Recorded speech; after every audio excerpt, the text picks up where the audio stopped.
Hello again, everybody, and welcome to the Tom Sawyer Show here on HBC TV 25. I'm Justin Barrientos, joined by head coach Tom Sawyer from the Winona State football program. Thanks for joining us again. Yeah, thanks for having me down. Now, week one is now in the books. It was against Minnesota State Moorhead on the road last week. And as you said, they are a different team than they have been in the past. You had a long winning streak against Minnesota State Moorhead. Unfortunately, that was snapped. If you look at just like the raw stats, obviously you won the passing battle. You lost the rushing battle, but everything else was pretty even. So what happened during that game? I know it was scoreless for quite a while until Minnesota State finally scored. It was one of those games where it was, we had a 7-touchdown turnaround, and it happened really quick. The Warriors, our first 3 possessions really should have been touchdowns. We fumbled on the 5-yard line going in. The next possession, we drive it back down and had a deflected ball off Alan May's hands, and one of their guys intercepted it in the end zone. And then the next one, we had just a clean drop where Josh Mikas would have walked in the end zone, would have been 21-0 to start the game. Unfortunately, we didn't get any of those. And from there, then we went into the second quarter, and they got hot offensively. And I thought in the first quarter, our defense did great. They're the highest scoring offense in the league. So that was something we knew we had to keep them off the field. Unfortunately, we had 4 possessions over the next 2 quarters that led to touchdowns that were drive-stopping plays, and 2 of them were penalties out of bounds, 15-yard penalties to extend drives. They scored on both those, and we roughed the punter twice. One was a 5, one was a 15. And unfortunately, the way the game was going, the 5-yard penalty for running into the kicker, it was 4th and 4. And so they got 5 yards, first down, and they scored like 3 plays later. So really, that's the way I look at it, is 4 touchdowns we handed to them and turned around, and 3 we didn't get ourselves. And you can't win football games against anybody in this league, especially a high-powered offense like they have. I want to ask you about those penalties, because when we're in the press box and we're watching the game, we kind of speculate on what a coach thinks about those penalties. On one hand, you're obviously upset because it puts your team back, but on the other hand, are you also kind of okay with some of that just because you know your guys are playing hard and playing to the whistle? Most cases, if it's hard play, that's one thing. If it's really being selfish, or if it's being malicious, then it's not okay. And we had one of each. The 115-yarder was on Ian Murray. He hit the kid right along the sideline. He was being aggressive and hit the kid. It was late, yes, but I'm not sure. It was right on their sideline, and even on tape, it was iffy. Close enough to call. But then again, the second one, when Victor Cieslak, put the helmet off the quarterback's head, when it was already play was already done and out of bounds. That was just an act where he just, he lost it, and we can't have that. And I'm responsible for it. And believe me, we have taken some measures to get this cleaned up, because it's just not what the Warriors do. It's out of our character, and it's something that has been addressed and will continue to be addressed fully here on our football team. I don't want to get into specifics, but do you address the player or do you address the team, or both? It's a team game. I address everybody, including the coaches. We're all responsible for this. I take the heat when that happens, but at the same time, we're all in this together. So we work with the staff to make sure we can coach them differently, to make sure they understand situations. I need to work with our players, both as an individual and as a team. So when we do some punishment, those kind of things, and we also reward our team when we do things well. So we also do that, and when that occurs, then everybody celebrates. So it's all in, one for one. We're all in it together. All right, let's talk about some better things. And Alan May had a career day. Yeah, he was awesome. Talk about his day. Yeah, he was great. A lot of under routes to him, down in the underneath the pressures and those kind of things. A lot of man-to-man coverage they had, and we'll see that again this week. But he did a great job. He is the heart and soul of this offense right now. He's rolling along. He's energized. He knows he's in his last few games as a senior, and he's playing like it. And of course, we got to get more kids, to do what Alan's doing, and that's just to simply make plays when you know that you can. But he was phenomenal, and I expect that'll continue for 11 games. Now, we always seem to talk about Jack Nelson, but it's because he has these performances. I think it's 349 yards passing, and he had a touchdown late in the game, which preserved his streak of having a touchdown in every game that he's played in. Talk about his rise, because now I think he's the 5th leading passer in Winona State history in his first game of his junior season. Yeah, I think he'll break all the records. And I give some of those old quarterbacks a hard time, like Jake Gadel and Steve Spear, and some of those quarterbacks that were greats here. But more importantly, is we're better up front. I think they gave up only 1 sack, and a running back gave up a sack. So really, the line did great, but he is so good at analyzing the field, putting us in great situations. He changes the plays. I mean, he's like having another coach on the field. Everybody's heard that, but when he's making decisions on where to run the football and where to throw the football, and it works, I'm going to start putting him on the coaching staff instead of as a player. But he's just matured. He understands football. He loves it. He loves to study it, and you start to see that in play. And that's right now he's number 5, but it won't take him long to be number 1. Let's talk about the running game a little bit. I know Paul Preston was out of the game for various reasons, but what did you see from your running game this week? Well, you know what I saw is a little bit of inconsistency up front. I think that the bright spot was a kid that we talked about last week, Elliot Cox. He's coming along, and Paul will be back this week, so we'll kind of unload Paul Preston this week as well and get more speed on the field. Another bright spot was Eric Berth. Eric played really, really well. Did great job in the protection, and he's a kid that is really kind of self-made. That is self-made from all the work that he's had to do, both academically and on the football field. And he's been a great story, and I'm really proud of that old Windhawk. We talked about a lot of the receivers, but Will Clausen was the guy that got a touchdown pass. Talk about him a little bit. We haven't heard too much about him. Yeah, well, it was his first college touchdown. You know, he's a redshirt freshman. He's a great receiver over at Mankato West. The Big 9 people know him well. He was very, very good over there, and we knew we had a pretty special kid when he came in, and it's taken him a little while to break in the lineup and get a part of it when you have so many seniors that are ahead of him. Josh Mikas was a little dinged up, and there was a death in the family and those kind of things. So I think that a lot of those things affected him a little bit in the game. Dylan Alfords, who didn't practice for 2 weeks, came in and did okay, had a couple big catches. Justin Bergeron didn't play at all because he was hurt. So we're a little nicked up there, and now we're back to full strength, and Josh is back. But Will Clausen has learned from those guys. He's a good football player. He still has to learn on how the defenses move and how to adjust, but that'll come. But really excited for him and his family, for him to get in the end zone for the first time. All right, and then to wrap up the segment, let's talk a little bit about the defense. Obviously, giving up that many points, it wasn't all their fault, but some of it was. How do you clean that up for this week? Well, it's really just do things right. I mean, we had way too many mental mistakes, and part of that is on our coaching staff, that we've got to put them in a position where they can do things right all the time. Maybe we had too much stuff in, maybe it was too complex. You know, all those things are questions that you ask. We didn't think it was too much going in, but it was. They made a lot of mistakes, and a good quarterback and a good football team will capitalize on it just like we would. And you know, we also let them play on a short field. You know, we had a 4-yard punt. One time we could get a 50-yard punt. The next one's a 4-yard punt. So consistency is the name of the game on the defensive side. Do things right, tackle when you can, and put some more pressure on those quarterbacks. All right, let's take a break here on the Tom Sawyer Show. When we come back, we'll talk to one of those defensive players, Kenny Greer, that's coming up right after this. Football night on HBC is back. When it comes to high school football, no one has you covered like HBC. Join HBC TV 25 Sports this fall as we travel to local high school football stadiums to bring you our game of the week. Football night on HBC. To see the full schedule of games, log on to hbci.com/sports. Right here on HBC TV 25 Sports. Football night on HBC is brought to you by Lewiston Auto. HBC, your home for high school football. Tune in for the Sports Buzz every Tuesday at 5:30 as a panel of local sports journalists tackle the hottest topics on everything from local high school and collegiate sports to regional discussion about the Twins, Brewers, Vikings, and Packers. With the Power Play Fantasy Football Challenge to the Rant of the Week and NFL Pick'em, the Sports Buzz is fast-paced and sure to entertain. That's new episodes of the Sports Buzz every Tuesday at 5:30 with replays only on HBC TV 25.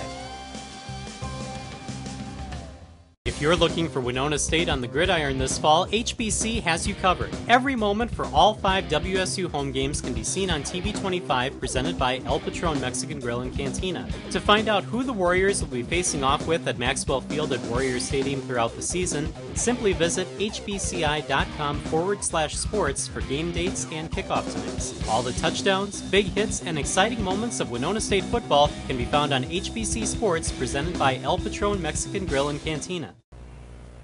And welcome back to the Tom Sawyer Show here on HBC TV 25. And Coach Sawyer, you have one of your defensive ends here today.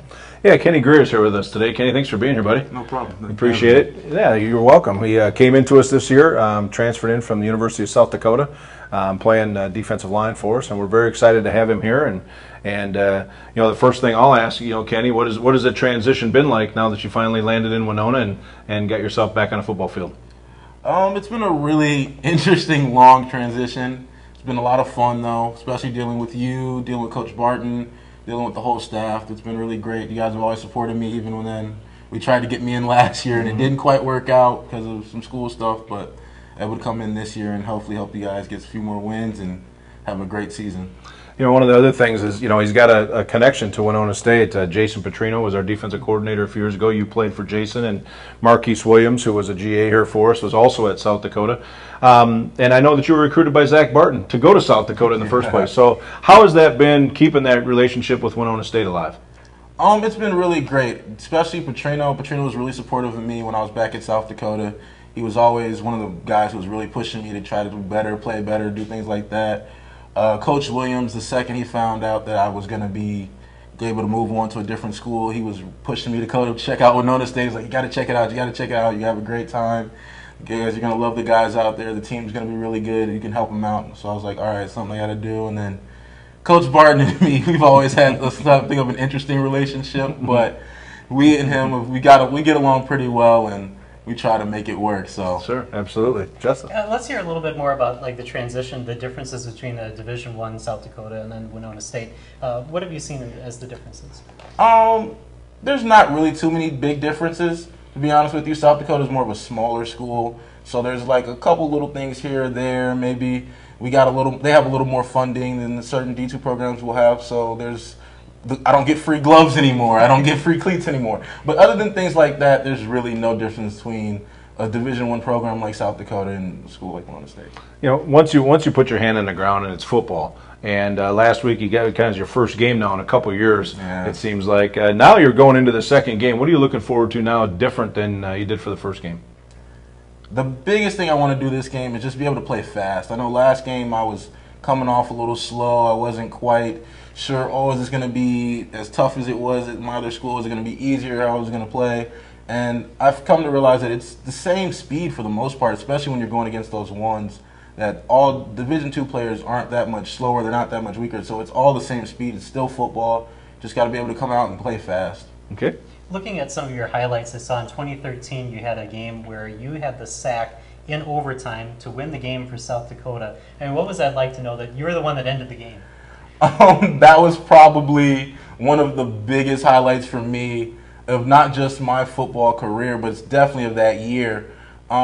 Honestly, I was so excited that I ran back halfway down the field before I realized the game was I knew the game was over, but before I even realized it, the game, I had to go back and shake hands with other teams. I was halfway off the field. I was so excited, and I was I got to go back and be sportsman and shake everybody's hand and do all that stuff. And then I jogged right off the field and celebrated in the locker room with my teammates. You know, I think another thing that I think is fun to watch you and Jeff Brown and some of those other guys. During practice, you guys are pretty competitive as well over there. We hear you all the time. I'm not sure what's going on down in that corner, but what's it like now with your new teammates, including Jeff Brown and Dylan Till and some of those guys? Yeah, Jeff, Dylan, all those guys, Jack, they've all been great for bringing me in, making me a brother at Winona. And we just have a good time. We're always down there either goofing around when we can, making little jokes. Always when music's playing at the beginning of practice, everybody's singing along with whatever song. I don't know all the songs half the time. Some bad dancing. Some bad dancing. There's some very bad dancing going on when you got 280-plus pound men trying to dance over there. It's not always the prettiest sight, but we have a good time, and then we get it focused up for that first session in practice. Fantastic. All right, well, you have your first home game for Winona State coming up this weekend. What do you do to kind of forget about last week? Do you use that as motivation, or do you just forget about it? Honestly, for me, the only thing I can do is I watch a little bit of film after the game like we do as a team. Then I might watch a little bit on my own to see what I personally did wrong. But after that, I kind of just got to focus on the next team. We got a pretty good school coming in here, and that's what I want to focus on. I try to focus on their offensive line, know when certain sets are coming, know when passes are coming, runs are coming, because that determines what I'm doing. But other than that, I don't really try to focus on the game, especially if it's a loss.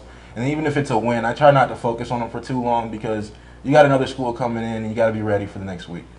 All right, well, that's going to wrap it up with Kenny Greer. We'll say thank you for joining us here. Thanks for having me. Yeah, and then Ben Reinartz from the offensive line will be coming up in the next segment here on the Tom Sawyer Show right after this.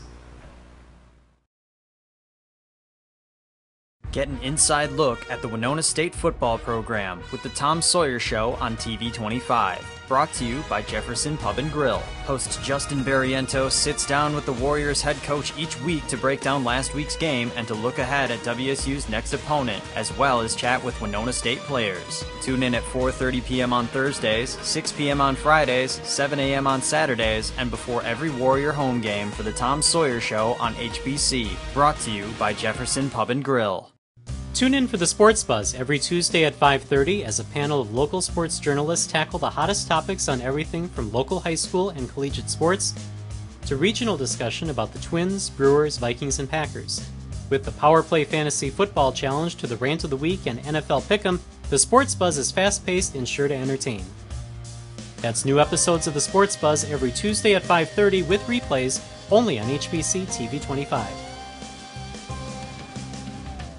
This is HBC Job Finder. First Student is now hiring school bus drivers for Winona. Starting wage is $13.20 an hour with a $1,000 hiring bonus. Free CDL training, no experience necessary. Apply in person at 1160 Frontenac Drive in Winona or call 507-961-2176 or visit apply.firstgroupcareers.com. For more information on this and other jobs, visit jobs.hbci.com. And welcome back to the Tom Sawyer Show here on HBC TV 25. And Coach, you're going to the offensive line now. Yeah, we got one of our old vets, Ben Reinartz, has been with us for quite a few years now, about 7. But actually, I think it's only been 4 or 5. 6, 4.5. 4.5. Now we're getting up there, but I've been the mainstay in our offensive line. Has dealt with numerous injuries, and like I said to him in practice the other day, it's fun to get to game 2 because there was 2 years in a row where he didn't make it past game 1. So we're happy to have him back, and his leadership is fantastic, and excited to get Ben rolling. So. All right, well, let's kind of talk about injuries a little bit because I know that cut short your season last year. What was the injury, and how did you get past that? I tore my plantar fascia in my right foot, so kind of a rare injury. Luckily, I didn't need any surgery, so I was able to recover relatively quickly after the season, and I've been good ever since. You know, you go back to the injury. You know, all the stuff that we've been through the last couple of years. It seems like that's all we've been talking about. Yeah. And right now we're in pretty good health. What do you think has been some of the difference in our training and stuff that we've done, especially with the big kids, the offensive line, defensive line? What has been different for you guys? Well, I know personally from just speaking from experience, row flow is a big thing for us. Big guys, we get tight. We can't really move around as well as those, littler guys. We're not as flexible. That's what I'm trying to say. And so getting in there for about an hour a week, 2 hours a week sometimes is really helpful. Just kind of stand there, sit there, stretch all the body parts just to make sure that, it's not rehab, it's prehab. Mm-hmm. That's what I've been having to do for the last couple of years. So I think that's probably the biggest thing as far as the offensive line health. I mean, this is probably the healthiest offensive line that we've had going into a season. So absolutely. Now, obviously, a tackle position, one of your main jobs is to open holes for the runners and the running backs. How much pride do you take in that? Because I know that every time that we talk to running backs, they always say, well, it's all my offensive line. So how do you feel about that? Oh, I love it. I think it's awesome. What offensive lineman doesn't love to run the football? It gives you a chance to get out in space and, kind of exert your dominance over someone else. And I think it's a lot of fun, and I think that you got to kind of approach it with a certain mentality in a certain way, kind of like a little twisted, hey, I want to make that guy look really bad this play or something. And, I'm going to be responsible for that. So it's kind of fun. It's in a weird sort of way once you get used to it. In a not so weird way, we got to talk about protecting the quarterbacks. And Justin and I just talked about the career already that Jack Nelson has already had. How important is that for you when you see a quarterback that throws for 3, or even with Jack, he's done it 3 times now over 400 yards? It's a huge deal. I mean, especially being in an offense where a lot of quick strikes can happen, and down the field quick strikes. I mean, it's a big deal for us. Maybe offensive linemen don't like running all that way down the ball, but it's good for us to get in the end zone, that quickly. And if our defense gets a turnover and we come onto the field and we throw a long pass or something, it's kind of like an uppercut to the ribs or something. You're taking the wind right out of the defense, and now you have all the momentum on your side. So it's something that, obviously, just moving the ball in general is really important to an offensive lineman. When Coach Sawyer sat down here before the interview, he was talking about your time maybe in the Senate, in the student Senate at Winona State. You're a political science major. Yeah, talk about that a little bit. How did you get involved in that? Well, I do a lot of work with American Democracy Project, which is we do democratic deliberative forums on campus and stuff like that. That's what my internship is this semester. I'm a trained moderator, so I moderate those forums. And my professor got me in touch with someone who wanted to run for president, and they needed a running mate. So I was like, yeah, I'll do it. I mean, that sounds pretty fun, and just with my background in public administration, so I did it, and it was a tight race, and I won by 1 vote. So that was pretty crazy. Yeah, I want to add to that just one more piece. Is you went on a trip this summer.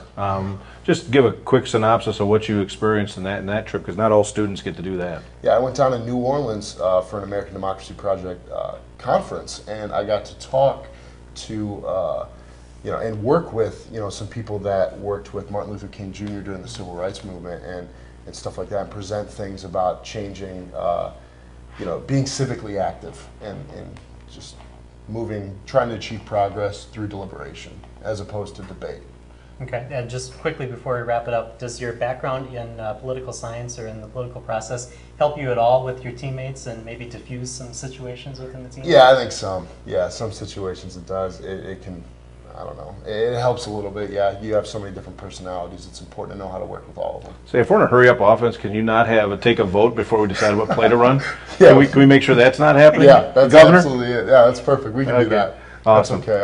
I'll write off on that one. That's fine. All right, thank you very much for joining us. Thank you Best for of luck the having rest me. of the season. We're going to take a break here on the Tom Sawyer Show. When we come back, we'll take a look at the Minot State game coming up this Saturday, right after this. If you're looking for Winona State on the gridiron this fall, HBC has you covered. Every moment for all 5 WSU home games can be seen on TV 25, presented by El Patron Mexican Grill and Cantina. To find out who the Warriors will be facing off with at Maxwell Field at Warriors Stadium throughout the season, simply visit hbci.com/sports for game dates and kickoff times. All the touchdowns, big hits, and exciting moments of Winona State football can be found on HBC Sports, presented by El Patron Mexican Grill and Cantina. This is HBC Job Finder. First Student is now hiring school bus drivers for Winona. Starting wage is $13.20 an hour with a $1,000 hiring bonus. Free CDL training, no experience necessary. Apply in person at 1160 Frontenac Drive in Winona or call 507-961-2176 or visit apply.firstgroupcareers.com. For more information on this and other jobs, visit jobs.hbci.com. HBC Sports is your exclusive home for Winona State soccer and volleyball for the 2015 season. Whether you prefer spikes and sets on the court or goals and saves on the pitch, if it's happening with Warriors volleyball or soccer, HBC has you covered. For the full broadcast schedule, simply visit hbci.com/sports to find out when each match will be featured live. That's Winona State soccer and volleyball all season long, only on TV 25. And welcome back to the Tom Sawyer Show here on HBC TV 25. First home game of the season coming up this week. Minot State on Saturday at 1 o'clock, a game that you can see right here on TV 25. What is it always like every year to get your first home game of the season, to kind of show people what the Warrior experience is like? What is the first home game like? Oh, there's nothing better. I mean, that's why we're still in the game, is to walk out on Maxwell Field and with 117 guys and your coaching staff and with all your family and friends and fans there, from around the Winona area, and just put on a display of football talent. It is really a lot of fun, and we put a lot of work in, and we've done a lot of additions to the stadium and dressed that up, and it's just the culture of football in America is unbelievable, and that's what we all love is when football's finally going again, and here it is for us for the first time in Winona, and believe me, it's a lot more fun to play at home than getting on a bus for 6 hours. But yeah, can't wait till 1 o'clock on Saturday. It's going to be awesome. All right. So for people that are watching the show that are going to watch the game this weekend, what should they know about Minot State heading into the game? Well, a pretty aggressive team. If you look at their roster, it's they have about half of their program are transfer kids. A lot of kids from Las Vegas and California and Texas and kind of all over the place, and it's just kind of where they have to recruit, being up in Minot. But really aggressive defensive style, running game on their offense is pretty basic. But they're very good on both sides of the football. They got a lot of talent. What they haven't done is really gelled together really well. Although they took Southwest team to a 1-point game last week at home. But that's a long bus ride, and we hope to take advantage of that. But they'll see a lot of really good athletes running around the football field, and they're fully funded up there, and they have a lot of really good talent. So a lot of good talent. So looking forward to that challenge, and can't hardly wait to get it going. All right, so let's talk a little bit about the special teams, because I know that you mentioned that at the beginning of the show, that maybe they weren't quite as great as they could have been. They also weren't that great last year. Just 2 field goals, I think, made last year. Mm-hmm. You did get 1 field goal in the game against Moorhead this week. How much do you focus on special teams as far as the punting and the kicking goes? We spend a lot of time on it. We spend really about almost 40 minutes per day on our special teams, either in drills or concepts. And that was part of the game last week. We really had a nice return game. They didn't punt much, but on the kick return, Elliot Cox did a great job. Brett Holinka does a nice job with our special teams, and we'd like to showcase that. It's really fun to. We have 2 kickers. One was here last year, Carter McCauley, but he's a different kid right now. He's really excited.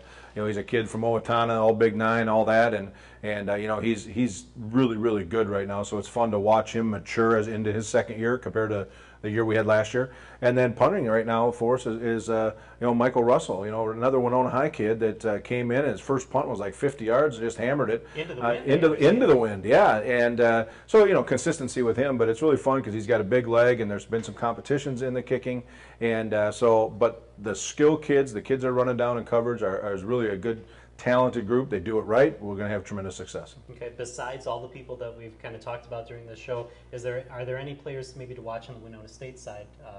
Maybe some inside guys that you don't talk about all that much. Yeah, I think a good matchup is Vincent up front, Vinny, our center. That kid is Vince Falco is going against 2 guys that between them are about 700 pounds. And so he's going to keep getting those guys at him one at a time, and maybe 2 at a time. But they have some big defensive linemen. So I think, in the front, in the middle, our guards and our center against those 2 big kids will be a good challenge.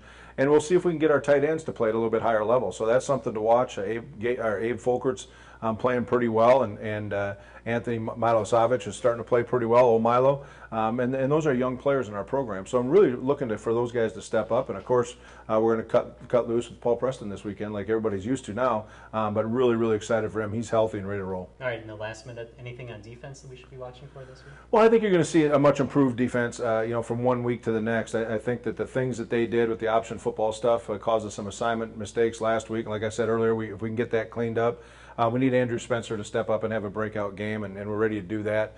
Another kid that really played well last week is Colin Corcoran, and we got to get him to the football and to the quarterback. He had 10 tackles last week and playing great. So those 2 guys are really I'm looking forward to watching them. And then a couple new kids, Samson Seow, and now we'll see if we can get Nick Pridgeon back on the field. Another name that nobody really knows yet, but their up and coming outside linebackers are pretty good. All right. Well, best of luck this week, and hopefully we'll talk about a Warrior victory next week. Fantastic. All right. Thanks for joining us here on the Tom Sawyer Show. We'll see you next week here on TV 25.